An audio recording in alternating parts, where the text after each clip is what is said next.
listeners. Welcome to Pace the Podcast, where I give you one step of wisdom for the long journey ahead.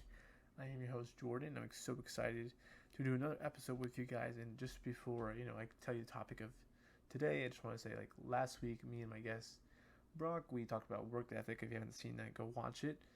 But originally, actually, him and I planned to talk about time management. And so, him and I didn't get to talk about it, but I still did want to talk about it. So today's topic is time management and having some wisdom on having it, because time management is a really important for every single one of us. You know, we don't have every single one of us has a set amount of time. Every single one of us has 24 hours a day. It doesn't change for anybody. For you and me, it doesn't change for anybody. And so today's topic is time management and how we can be better at time management, because I feel like a lot of us either are currently struggling with time management or have struggled with time management. And time management isn't making more time to do what you're doing or what needs to be done. Time management is making more of your time to do what's need to be done. And so, unfortunately, every single one of us is, constricted to time. We live in that boundary of time. And so, the good news is we can manage it. We can be good stewards of it. And so that's kind of what I want to talk about today. And I have 3 points I want to talk about. And hopefully this is helpful for you guys. And point number 1 is have priorities. And I really want you guys to, take a second and what are my priorities? Every single one of us has a set schedule. I work this to this amount of time, and I eat dinner this time, I eat lunch this time. We have a set schedule. But what I've learned is, when we have priorities and we have stuff that's important to us, we make time for what is important to us. And I kind of want to, share a moment in Jesus' life. In Mark chapter 1, verse 35, it says, "Before daybreak in the next morning, Jesus got up and went out to a desolate place to pray."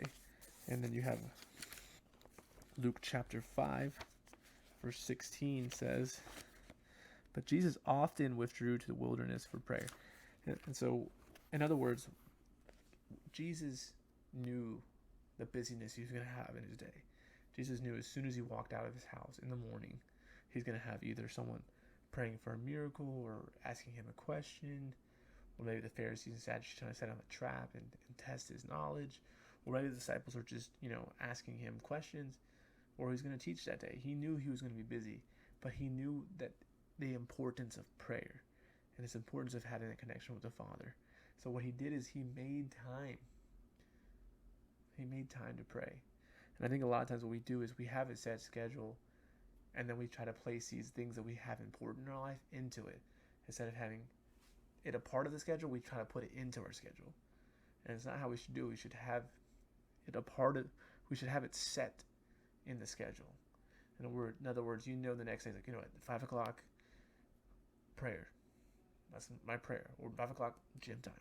We have it set instead of trying to put it in there. Because when we try to put it in, we'll end up having excuses or something happens, and all this stuff happens. Because life is crazy. But if you have it set into the schedule, it makes it a lot easier to actually end up doing it, not forgetting about it. So that's point number 1, have priorities. Because at the end of the day, what's important, we make time for. Point number 2 is be efficient with your time. Ephesians 5:16 says, my Bible can get to that. 5:16 says, "Make the most of every opportunity in these evil days." At the end of the day, we have a lot of time. The problem is we have a lot of wasted time. And if we can just learn to be more efficient with our time, then we won't have this struggle of always feeling chaotic and busy. And I understand there are some seasons of life where you can't really control it. Maybe you have children, or you have to work a little extra heavy for the season. But we can be more efficient with our time. And I kind of want to share this story that we all know in Mark. This story that we all know. It's in Mark. If I can get to it. Yeah, here in Mark. And it's first chapter 4, verse 35 through 38. And we all know the story. As the evening came, Jesus said to his disciples, "Let's cross to the other side of the lake." So they took Jesus in the boat and started out, leaving the crowds behind, although other boats followed. But soon a fierce storm came up, high waves were breaking into the boat, and it began to fill with water. Jesus was sleeping at the back of the boat with his head on the cushion. And we obviously know what the rest of the story is. Jesus woke them up and they were scared, and like Jesus ended up saying like, "Stop," and it all stopped.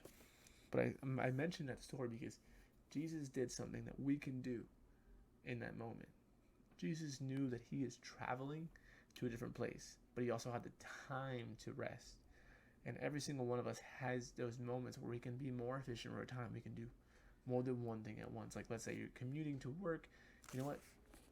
Pray, or listen to worship, or listen to a podcast, or listen to something that's related to work, or take a moment, and relax. We can be more efficient with our time. Let's say like we work out and we run. Like, instead of just working out and running, we can work out and run and listen to something, gain some knowledge of our work, our trade, or maybe even like something we just enjoy. We can be more efficient. Like, I personally, in the morning, I always take my showers and I pray. That way I'm being more efficient with my time. Instead of just being in the shower, I take the time, like, I'm going to pray. Or while I'm going to work, commuting to work, I always have like a video on teaching me something. And so we have to learn to be more efficient with our time. You see, Jesus did that. He's like, I'm traveling this place. It's going to take a time. It's going to take a while. I'm going to rest. And I think, a little slightly off topic, I think rest is really important.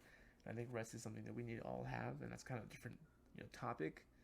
But just remember that 80% of you is not as good as 100% of you. And the only way to get 100% of you is to have proper rest. But that's a different topic for a different time. Point number 3, stop worrying and overthinking about tomorrow. I think a lot of times we fall captive to this. We just get so focused about tomorrow that we end up, forgetting about today. And Matthew chapter 6, verse 34 says, my Bible will turn to that page. It says, "Don't worry about tomorrow. Don't worry about tomorrow, for tomorrow will bring its own worries. Today's trouble is not for today." And I think a lot of times we get so focused on tomorrow that we end up going into tomorrow with yesterday's work, and we end up doubling our load and end up making our lives even more chaotic because we have more big burden. But if we can learn to focus on today and do what's needed for today, tomorrow's going to be a little bit lighter. And I'm not saying don't have vision for the future. I'm not saying that. But I'm saying don't forget about the present. Because there's a lot of stuff we can do today that's going to impact our tomorrow. And if you learn that wisdom of, what, me be present, let me do what's necessary for today. That way tomorrow I'm not as burdened as tomorrow has its own worries and own struggles. I don't have to worry about two different struggles, two different burdens, because I ended up doing what's necessary for today. And that's how time management is. One, let's have some priorities. And sometimes some of us need to reevaluate that. Like, what's important for me in this season, what's important in my life, and let me make room for it. Let me not add it into my schedule, make it part of my schedule. And 2 is be more a little efficient in my time. Like, hey, like there's these moments in my day that I can, do something else or add something to it. And number 3 is let's be more present. Let's not worry about tomorrow. Don't be anxious about tomorrow. Let's have its own struggles. Let's be more present and more efficient with our time.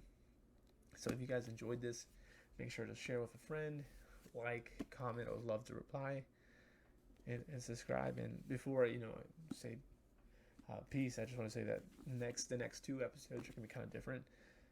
As you guys know, I'm a Christian-based podcast. I have a biblical perspective. In the next 2 weeks, Palm Sunday's coming up and Easter Sunday's coming up, and my next 2 episodes are going to be a little series about Palm Sunday and Easter Sunday, and they're going to be very correlated to each other, very Christian-based. So just get ready for those 2, and I'm excited. So until next time.